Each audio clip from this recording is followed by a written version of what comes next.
अरे भाग्यवान, माँ हो कि कसाई हो, कितनी जोर से चाटा मारा है बेचारी बच्ची के गाल पर। 5 उंगलियों के निशान पड़ गए हैं। हो सगी माँ, लेकिन व्यवहार तुम्हारा सौतेली माँ की तरह ही रहता है। माँ भी गुस्से में शुरू हो गई और बोली, हाँ हूँ कसाई। लक्षण देखा आपने इसका? एक भी लड़की वाला गुण है आपकी बेटी में? बेटी को अच्छा बुरा तौर तरीका सिखाने के लिए बनना पड़ा तो मैं चुड़ैल कसाई सब बन जाऊंगी। आधा दिन चढ़ गया और ये महारानी पैर पसारे सो रही हैं। सहूर कब सीखेगी? दुनिया जहाँ के लोग अपनी दिनचर्या में लग गए और ये आपकी राजकुमारी लाडली कल को ससुराल जाएगी तो यही लक्षण साथ लेकर जाएगी क्या? पिताजी गुस्से में बोले, हो गया, अब रहने भी दो। ससुराल ससुराल ससुराल, ये हर बात में ससुराल नाम का तकिया कलाम पढ़कर थकती नहीं हो तुम? इतनी छोटी सी उम्र में बेचारी को ससुराल का पहाड़ा याद करवाती रहती हो, जैसे ससुराल ना हुआ जहन्नुम हो गया हो। माँ भी तेवर में थी, बोली, आप बेकार की तरफदारी मत किया कीजिए, इसका दिमाग और 7वें आसमान पर चढ़ जाता है। वो भुनभुनाते हुए रसोई में चली गईं। पिताजी सुबह की सैर करके लौटे थे और रोज की तरह मुझे प्यार से पानी और चाय लेकर बाहर बुला रहे थे। जब कुछ देर तक मैं बाहर नहीं निकली तो वह खुद ही अंदर चले आए। मुझे मुंह लटकाए देख पूछ बैठे कि क्या हुआ बेटा। प्यार से अपने दोनों हाथों से चेहरे को उठाया और जैसे ही उनकी नज़र बेटी के आंसुओं पर गई, सीधे माँ पर बिफर पड़े। पिताजी माँ को डांट रहे थे और मैं उनकी सहानुभूति देखकर और ज़ोर से सुबकती हुई चादर से मुंह ढककर आराम से पसर कर सो गई। ये लगभग हर रोज की कहानी थी। माँ की टोका टाकी हमेशा जारी रहती थी। मेरे हंसने बोलने उठने बैठने सब पर उनकी पैनी नज़र रहती है। मजाल है जो कभी ठहाका लगाकर हंसने दिया हो। गलती से अगर उनके कान तक हमारी हंसी पहुंच भी गई तो फिर वही दैत्यनुमा ससुराल। भैया भी माँ से उलझ जाते थे, क्या माँ तुम भी इसे हर वक्त जेल की तरह ससुराल का भय दिखाती रहती हो, जैसे ससुराल कोई जेल हो? माँ तुनक कर बोलती, बड़ा आया बहन का पक्ष लेने वाला, चले जाना दहेज में उसके ससुराल। सास का नसीहत सुनने। ओह माँ बस भी करो, नहीं जाएगी मेरी बहन जेल खाना यानी ससुराल में, समझ गई ना? चल चल छोटी, चल यहाँ से बरामदे में चलकर हंसते हैं। मैं भैया की बात सुनकर और ज़ोर से हंस देती थी और इस तरह भैया मुझे माँ के प्रकोप से बचा लेते थे। मैं अपने हम उम्र की लड़कियों को कहकहाते लगाते देखती तो माँ पर बड़ा गुस्सा आता था। वे मुझे क्यों हर बात पर टोकती रहती हैं, वो भी ससुराल के नाम पर। मेरे अंदर ससुराल नाम का एक खौफ सा बैठ चुका था। जो भी हो, माँ ने मुझे डांट डांट कर जिंदगी के ढेर सारे गुरगुरु की तरह सिखाया। समय के साथ अपने आप मेरे सारे क्रियाकलाप चुस्त दुरुस्त हो गए थे। सीखते सिखाते मैं कब बड़ी हो गई पता नहीं चला। बीए पास करते ही मुझे ससुराल भेजने का इंतज़ाम होने लगा और साथ में अपने घर और पराए घर में फ़र्क समझाया जाने लगा। पिताजी को ज़्यादा मेहनत नहीं करनी पड़ी, जल्दी ही उनके पसंद का दामाद मिल गया था। देखते देखते ससुराल जाने की घड़ी भी आ गई थी। ज़ोरों शोर से शादी की तैयारियां शुरू हो गई।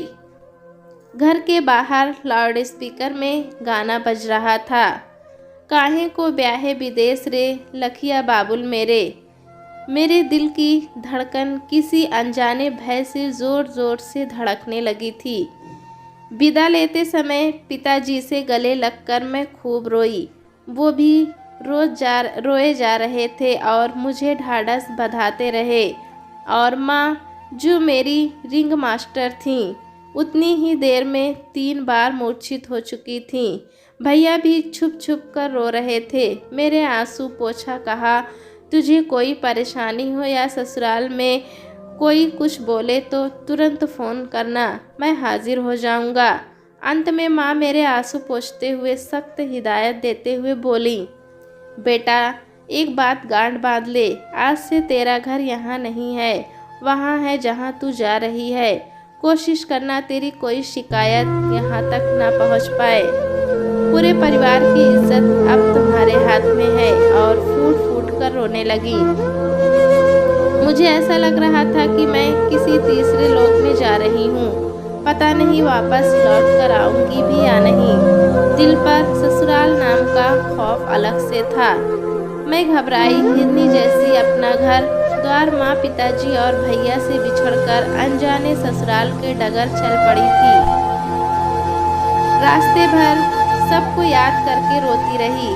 साथ में जो भी थे वे समझाते रहे कि चुप हो जाओ, पराए घर थोड़ी ना जा रही हो। ससुराल की दोहरी पर पहुंची तो डर के मारे और सिकुड़ गई। वहाँ सब बार बार पूछ रहे थे, क्या बात है बहू, इतनी सहमी सहमी है। एक यंत्र की तरह सारे के सारे रस्म रिवाज निभा लिए गए। घर भर में जितने बड़े थे सबके पांव छूने के बाद सासू जी को मुंह दिखाई के लिए बुलाया गया।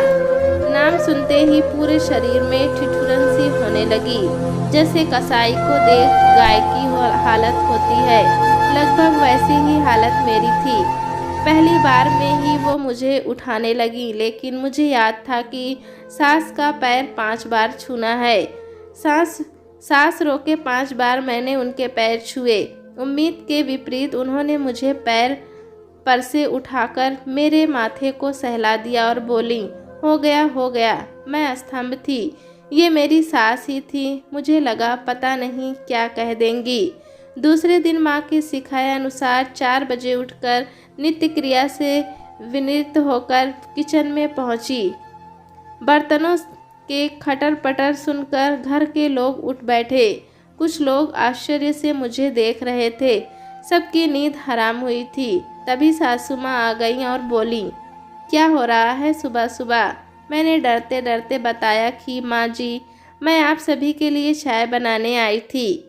सुनते ही उन्होंने मेरे दोनों हाथों को थाम लिया और बोली, इन मेहंदी लगे हाथों को कुछ दिन तो आराम करने दो, फिर तो इन हाथों को ताउम्र काम ही करने हैं। मुझे ज़बरदस्ती उन्होंने अपने कमरे में भेज दिया। मैं कुछ समझ नहीं पाई और कमरे में लौटकर वापस आ गई।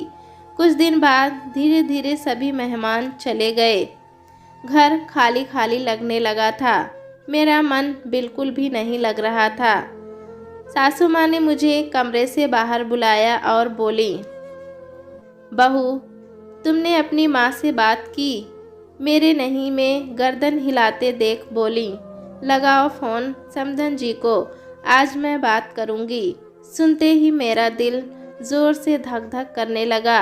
पता नहीं माँ से मेरा क्या शिकायत करेंगी। मेरे हाथ पाँव फूलने लगे थे। मैंने टेबल पर रखे टेलीफोन का नंबर डायल कर सासू माँ को दिया और खड़े खड़े उंगलियों को दांत से काटने लगी।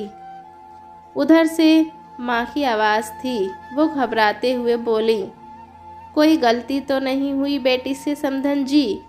सासू माँ गंभीर लहजे में बोली, हाँ, एक गलती तो की है आपकी बेटी ने। जी, क्या गलती हुई हमारी बेटी से? हम माफ़ी मांग लेंगे, बताइए मुझे। बिल्कुल ही नासमझ है वो। सासू माँ ने मुझे अपने पास बुलाया। मैं थर थर काँप रही थी। वो हंसते हुए बोली, इसकी यही गलती है कि इसने सप्ताह दिन में एक बार भी आपसे बात नहीं की और ना अपने अजनबी ससुराल के बारे में आपको कुछ भी बताया। वैसे हमें आपसे भी शिकायत है। माँ बोली, जी बताइए, आपकी शिकायत हम सिर माथे पर लेंगे। सासू माँ बोली, शिकायत ये है कि इतनी प्यारी और सुघड़ बेटी को बहुत देर से मेरे घर भेजा आपने। और ज़ोर से हंस पड़ी। मुझे पास बुलाया और अपने स्नेहिल आंचल से मेरे आंसुओं को पोंछते हुए बोली, बेटा रोते नहीं, सास भी माँ होती हैं। दोस्तों, कहानी कैसी लगी हमें कमेंट में ज़रूर बताएं। चैनल पे नए हैं तो एक लाइक और सब्सक्राइब करना ना भूलें।